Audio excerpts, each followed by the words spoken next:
Congressman Andy Biggs. Where have you been hiding, Congressman Andy Biggs? I've been sheltering in place, maybe. I don't know. I've been watching with great interest. Yesterday, had the pleasure of going to the Honeywell event. President Trump recognizing Honeywell for its standing up in 5 short weeks a N95 mask production facility. They're going to employ 500 people there. They're going to churn out 10 million masks a month. And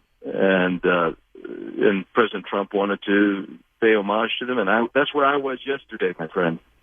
Well, that's where you were yesterday. I've also seen you all over the internet interviewing doctors, interviewing city officials, and talking about trying to get the state opened up and back to work. Are you surprised, Congressman Biggs, that our governor has been slower in, as he would put it, turning up the dimmer switch than other states?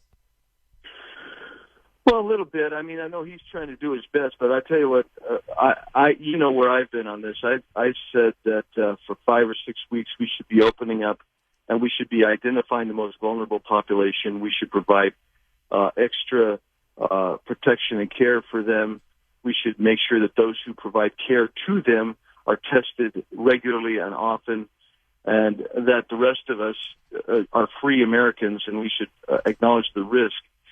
But that we should also follow some guidelines, which are not mandates, but guidelines on how we respond. And the market would dictate kind of where we go. So you go to a restaurant that's packed to the gills, and you don't feel comfortable going there. You say, look, you're packed to the gills, I'm leaving. You go to a restaurant that says, okay, we're going to have every second or third table. You say, okay, I'm comfortable with that. Whatever the people want, that's a reflection of freedom. And choice. And so that's where I've been all along. And I think the Swedish model has worked actually very well. The Taiwanese model has worked very well as well.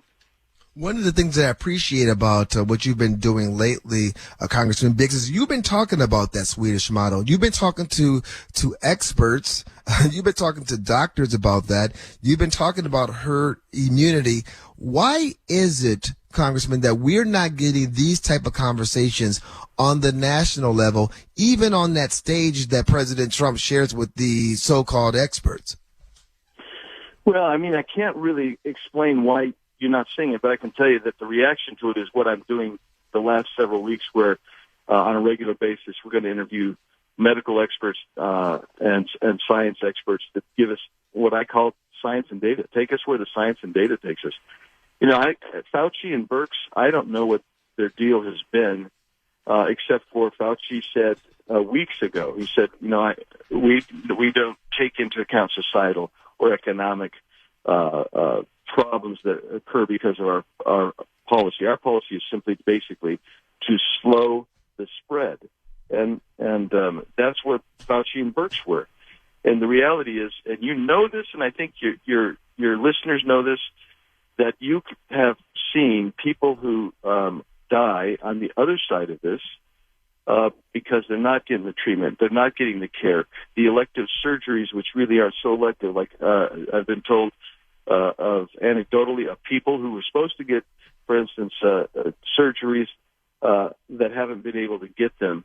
And this, when I say anecdotally, these are individuals call my office, talk to us, and tell us, I need this surgery, I can't get in to do this. These things are not COVID related, but they impose the risk of death on them. And so you have to take that into account. And so you can't trade life for life. What you do is you try to mitigate as much as you possibly can, and then preserve the freedom that makes us who we are, so that as we come on the other side of this, we don't lose necessarily more lives either. In the center ring, we have Congressman Andy Biggs. Congressman, have you had a conversation with Governor Doug Ducey about opening up the state? Not recently. He and I talked some time ago, and I kind of gave him my plan and urged him to follow it. I'm sure that was well received, and yet I still think it's problematic that I'm hearing from you and I'm hearing from other people in the legislature that he's not been talking to them about the plan. So really, this is unilateral. It's just not something that that the other elected officials have been in on, and I think that's what's making so many people so frustrated. Yeah, the reality is, in a representative republic like we have, you elect your representatives, and you expect them to go down and weigh these types of issues and conduct themselves in a way that they think is the most appropriate to represent the constituency and for the best of the state. And if you don't like how they represent you, then you can vote them out. That's why elections for U.S. congressmen and women and state legislators is every 2 years, because there's a what I would call an accountability that's sure and swift, quite frankly. And when you go around those elected representatives and those people, you make it a kind of a unilateral or an oligarchical type of government, and that's really where you don't want that. You want the representative republic. These legislators, in my opinion, they need to be.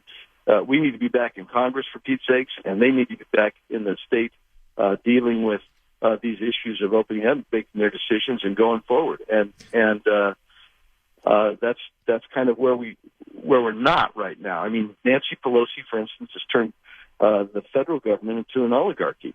It's Pelosi and Schumer and McConnell, and then some White House administration gets involved a little bit.